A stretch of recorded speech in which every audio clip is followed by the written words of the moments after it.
Hello, friends.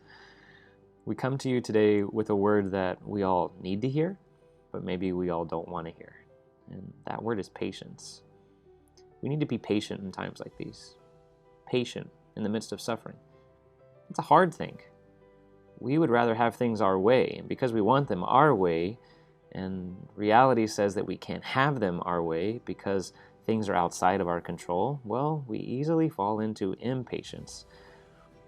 Today's first reading reminds us of that. The Israelites are a very impatient people in the midst of God trying to lead them to the promised land.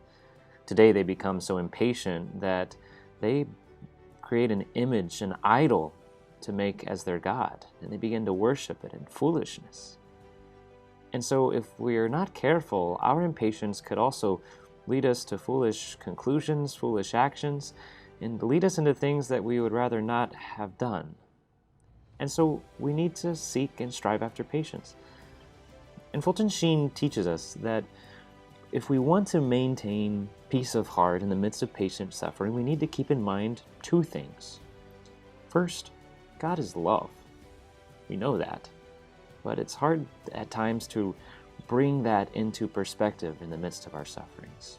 And so God being love, and in expressing and manifesting His love to us, He's not necessarily going to give us what we want, but He's rather going to give us what we need.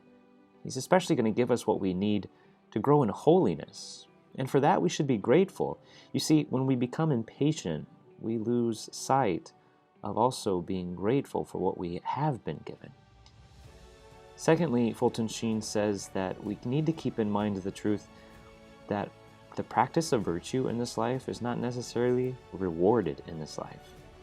The reward for virtue comes in heaven when we get to share in that reward, meaning share in the life of God, share in His glory. So don't get impatient over the fact that, well, Lord, why is this happening to me? And you need to render good to me here and now. The Lord sees our patient suffering. And what He sees in silence, He will reward when time comes to be rewarded. And to express this a little better, Fulton Sheen uses the image of weaving a tapestry. A tapestry is woven from the backside. And so as the weaver is working, he doesn't necessarily see the beauty of his work in the midst of the art. He only sees the beauty of it in its fullness when the work is complete. And so in our lives, in the midst of patient suffering, we have to remember that God is working on the underside. And that, God willing, when we get to heaven, we will see the greatness and the beauty of what He has created. And so, just remember, God loves you. Be thankful for that love. Be patient in the midst of suffering, and know that one day it will have its reward. In the meantime, take note of the good that is coming to you here and now. Take note of the opportunity that the Lord is giving you here and now to grow in holiness. God love you, and God bless you. Know we are praying for you here at the seminary.